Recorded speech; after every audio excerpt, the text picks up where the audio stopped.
Oras na ng totoong drama ng buhay at makapigil hininga aksyon. Tunghayan ang mga nadokumento naming pagpapamalas ng kabayanihan at walang takot na pagtupad sa tungkulin. Atid namin ay mga kaalamang maaaring makapagligtas sa inyong buhay sakaling kayo naman ang malagay sa peligro. Magandang gabi, ako naman Arnold Glavio. Ito ang Rescue.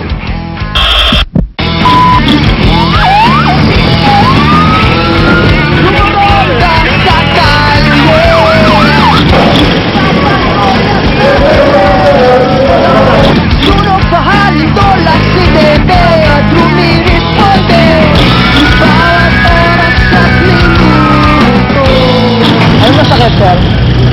Ha? Hindi makahinga. Pagkabuhay namin dito. Are you all right? I'm right.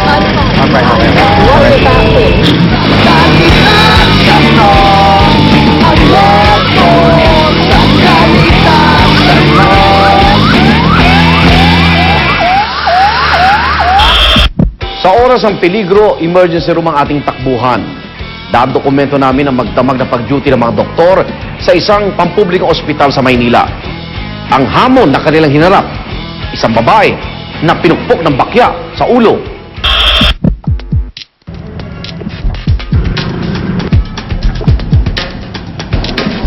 As a third-year resident, ako po ang primarily na nag-handle ng ER, lahat po ng mga kaso na dumarating dito sa emergency room, especially sa trauma department. Aside from me, meron pong other residents na on duty. Ang duty po ng isang residente ng surgery dito, nag-start po siya ng 6:30 ng umaga hanggang alas 7 po ng kinabukasan. So, 24 hours, more than 24 hours. Kami po yung tumatao dun sa ER.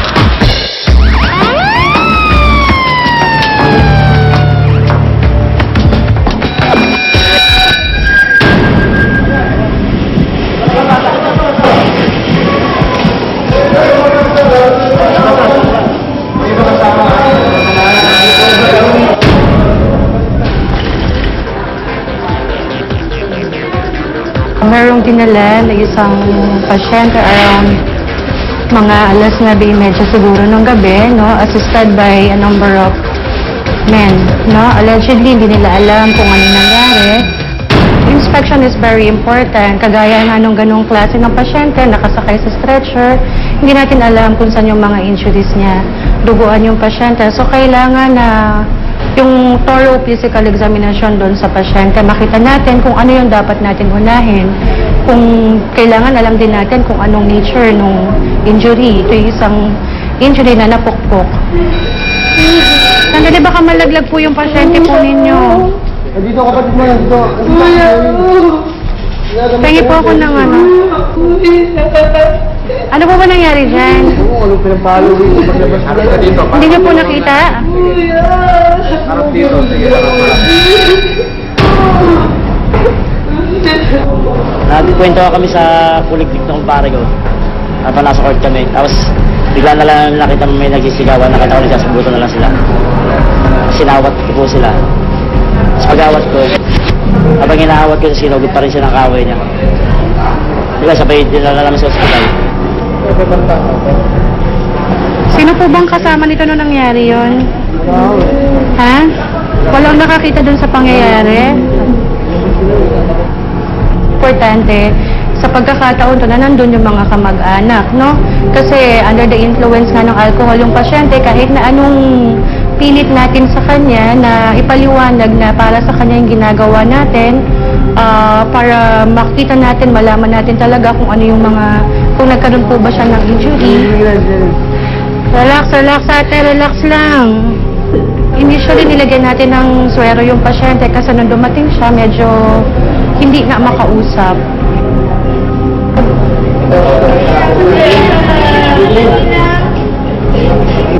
Ano bang nangyari? Anong ginawa ba sa'yo? Ano nangyari sa'yo?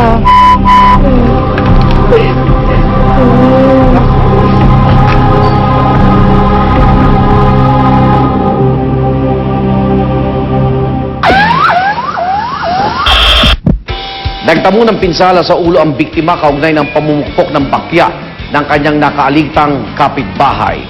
Tunghayan kung paano siya ginabot ng grupo ni Dr. Alma Lucero at kung naparusahan ng suspect na nanakit sa kanya.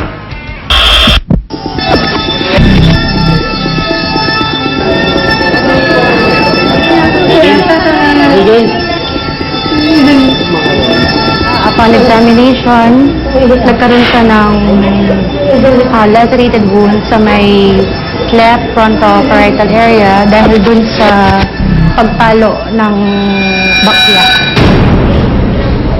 Nagkaroon po siya ng mga 3 cm na laceration sa may frontoparietal area po sa left, which is kung dumating po siya, nagbe-bleed, kaya immediately po, kailangan po namin na tahiin. I-control po muna yung bleeder bago po namin ipinadala po sa x-ray din yung pasyente po.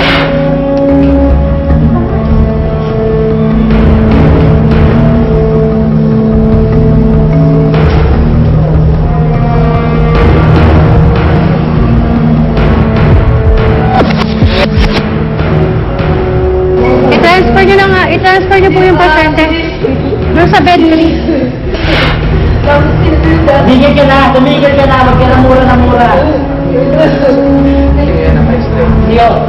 Kuha po kayo ng wheelchair para doon na lang po siya isakay. Nakaupo, tapos dalhin po sa x-ray.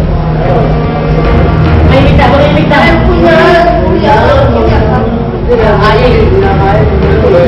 Hindi kasi po pwedeng ayaw. Kasama ka naman, Sherry.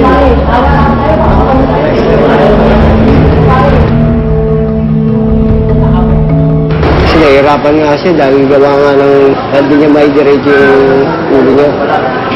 Kaya ilang beses siya hindi ulit pa nga. Ilang beses siya kinulit. Fire state. Upo po muna kayo, kuya. Regarding din po dun sa kung meron pong sa basag dun sa bungo, wala naman po nakita dun sa x-ray. Kahit sabi niya kasi nahirapang huminga. Clear naman yung breath sounds niya, no?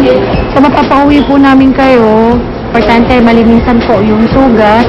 Tapos may bibigyan din po kami ng antibiotic po na iinumin po niya, no? Pero sa bahay po, kasi meron pong head trauma sa bahay, obserbahan niyo pa rin po yung kapatid po ninyo.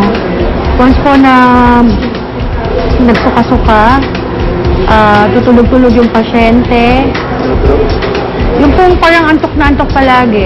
Ganun po. Ibalik niyo po kaagad. Sabi nila na wala na akong malay.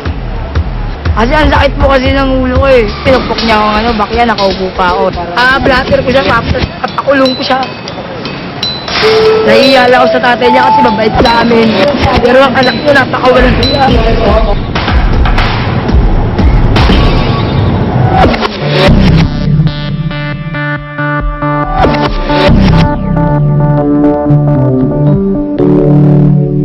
Hindi na po ako nagsampa ng kaso kasi mahirap po kalaban yan yung mga yan.